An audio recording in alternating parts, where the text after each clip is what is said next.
In today's lesson, we will cover page number 94 till 100 of unit number 6, classification and variation, from our science checkpoint book 3. The objectives of today's lesson are that the student should be able to illustrate the inherited traits in living species, and they should be able to explain and describe the chromosomes, genes and DNA. That what are their tasks, what are their features, what are the difference between these genetic terms. Inherited traits can also be termed as inherited characteristics. So the characteristics are basically the physical, which are passed from the parent to their babies, from one generation to another generation.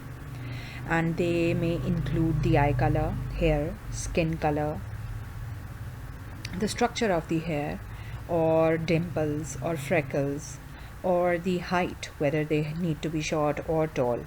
These all are basically inherited from their ancestors, and the passing of these characteristics is known as heredity. We all know that the living cell, either that is a plant cell or an animal cell, that contains a nucleus, and nucleus is basically the control center of the cell.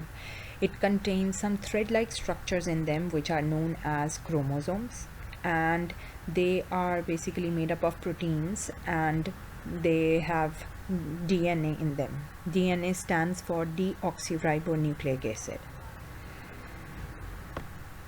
This is basically passed from parents to the offspring, and the DNA contains the specific instructions that make each type of living creature unique from the other one.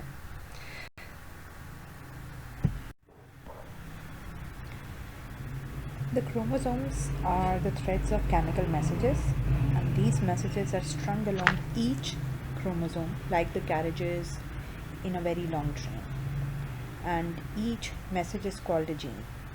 The genes provide all the information for how the cell grows, develops and behave.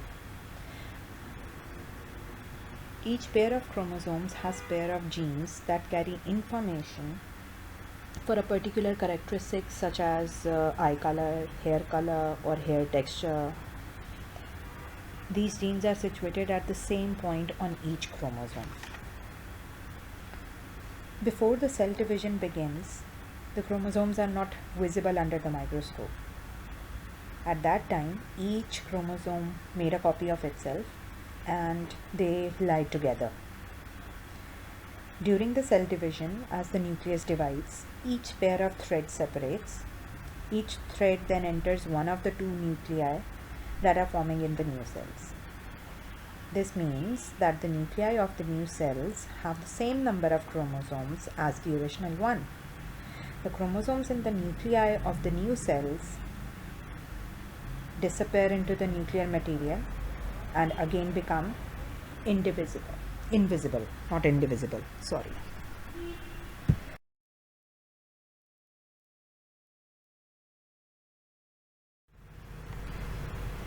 The reproductive cells are known as gamete cells or sex cells. In animals, the male gamete is the sperm and the female gamete is the egg or ovum. While on the other side, in plants, the male gamete is a cell enclosed in a pollen grain and the female gamete, called the egg cell, is in the ovule. During fertilization, the nuclei of the male and female gametes join together and a cell called a zygote is formed. This then grows into a new individual. If these gamete cells are they will divide just like the ordinary cells, living cells, then they would create a problem.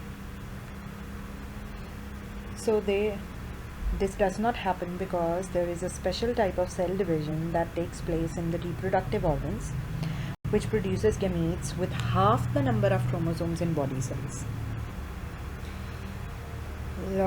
If you have human body have 23 pair of chromosomes in a living cell, but in case of gamete cells they have 23 chromosomes in them. Okay, not pair, they are 23 chromosomes. So in this cell division, the chromosomes do not make copies of themselves, but the pair separate and move into the newly forming cells. At the time of fertilization, the chromosomes from the gametes pair up in the zygote and the production of the body cells beginning. For example, the cells in the human reproductive organ pass on 23 chromosomes. Okay, and those 23 chromosomes are being fused together, and they will fertilize together 23 chromosomes from the female and 23 from the male. When they fuse together, they form a zygote, and that zygote will start making the copies of itself. And when it starts making the copies of itself, that is known as cell division, and an embryo is formed. A chromosome is an entire chain of DNA along with a group of stabilizing proteins. You may have seen images showing DNA trapped inside a chromosome, sort of like this. This is not how chromosomes hold their DNA. If you were to unravel a chromosome, you would see that it's made of a thread, sort of like a spool of yarn. Zoom in again and you'll see that fiber is a collection of protein orbs called histones, which are wrapped with a string-like structure. Zoom in on that string and you'll find that this is the chain of DNA. It is extremely long, millions of nucleotides long, and often contains hundreds of genes along its length. In this image, we're looking at a chromosome in its condensed, yarn-like form, but chromosomes are only packaged tightly like this when a cell is reproducing. This structure helps with durability as the cell is splitting in two. For most of a cell's life, however, chromosomes exist in a loose, noodle-like structure along with other chromosomes safe inside the nucleus or centerpiece of a cell. Here is a photograph of an entire set of human chromosomes taken from a cell right as it was getting ready to reproduce. Your genome, the entire collection of genes that help make you who you are written across 23 pairs of chromosomes. That's 46 altogether. With very few exceptions, each cell in your body contains its own full copy of your chromosomes, your entire genetic code. Eyeball cells only use the eyeball cell genes, the rest are turned off. Liver cells only use liver cell genes, the rest are turned off, and so on for each cell type. One member of each pair of your chromosomes came from your mother, the other came from your father. If you were to examine the two individuals of a pair, you'd find that for the most part, both contain the exact same genes in the exact same locations. If you were to zoom into the actual genetic code, however, you would find slight sequence variations between them. These are the results of mutations.